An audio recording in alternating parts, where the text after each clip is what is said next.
Sa ilalim ng pamumuno ng Espanya, ang Pilipinas ay naging tahanan ng maraming politika and husta. Isa na rito ang tinatawag na Polo y Servicio. Ang Polo y Servicio ay isang sistema de trabajo forzado o sapilitang paggawa na ipinatupad ng mga Kastila noong panahon ng kolonyalismo.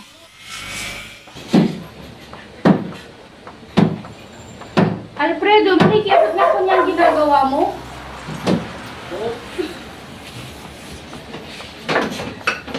Ay, nakakapagod. Sa totoo lang, sa kung paanong paraan kaya tayo makakapag-ipon nito?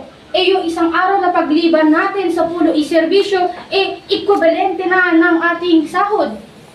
Di tanong sa gobernador general. Magandang piro yan.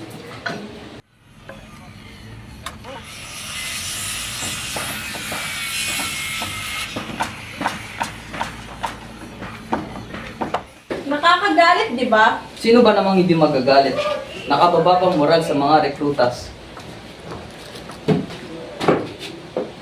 Senyor Francisco Saldua, tama po ba? Salamat po, senyor. Mapo ka. Ano po ba ipaglilingkod ko sa inyo, senyor? Basahin mo. Ano po ito? Senyor Francisco, kung hindi natin sisimulan ngayon ay kailan pa. Tayo na magsilbing apoy sa ating revolusyon. Ang mutiny na ito ay para sa ating libertad, sa ating mga anak, Francisco, para sa ating bayan. Senyor, ito na ang pondo para sa gagawin natin pagkapo. Salamat, senyor. Makakaasa ka. Ako na ang bahalang mamuno para sa gagawin nating revolusyon. Una nga abante ang awan ng Intramuros. Sila ang magbibigay ng senyales sa atin. Wala nang atrasan dito. Huwag kayong mangamba. Sinisigurado ng mga padrino na maraming sasali sa atin. Papuputukin ng mga kawal ang mga kanyo ng Fort Santiago sa Maynila. Kapag nangyari yun, lulusubin natin ang Fort San Felipe. Tiniente, nasa ng ating mga kasamahan? Bakit tayo lang ang naririto? Hindi ko alam, basta tuloy ang laban.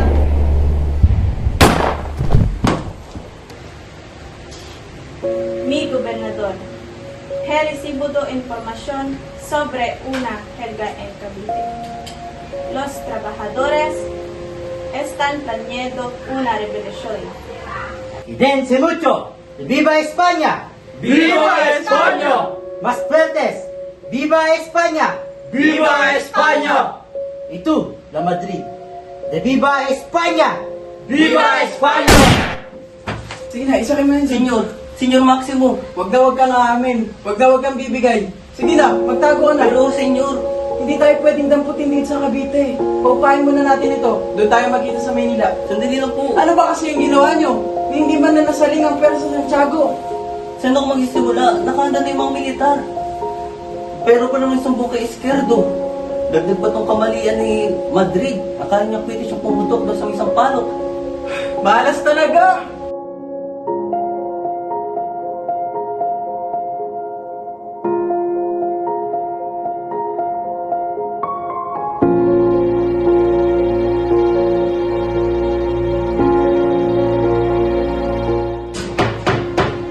Buscamos al Padre Burgos. Padre Burgos? Momento, momento. Solo un momento. ¿Qué queréis de esto?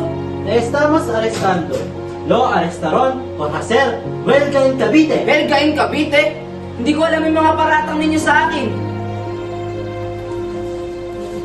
Señor, también vimos este documento. El Padre Zamora también te arresta. ¿Por qué? Sandali, bakit?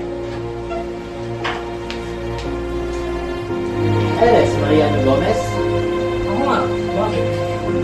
Lo arrestamos por su participación en dicha huelga en Cavite. Francisco Saldúa, dime el plano de huelga. Padre Burgos, él es iniciador de todo esto. Hasta donde yo sé. Ni siquiera conozco a esta persona. Acabo de ver esto en mi vida. Sino ka?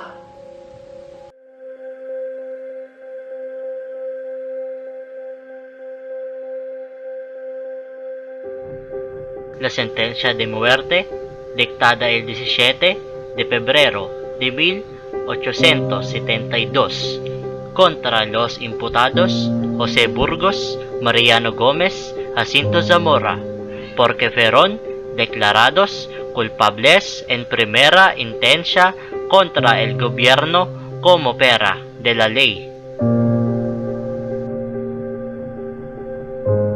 Ang Cavite Mutiny at ang malupit na kamatayan ng Gomburza ay nagsilbing mantsa sa kasaysayan ng Pilipinas. Wala kaming kasalanan! Bakit namin kailangan mamatay ng ganito? Maski si Jesus namatay ng walang kasalanan. Isang mantsang puno ng dugo at sakripisyo. Ngunit sa bawat patak ng kanilang dugo, sa bawat pagluha ng kanilang mga mahal sa buhay, isang apoy ng kalayaan ang umusbong sa puso ng bawat Pilipino. Wala siya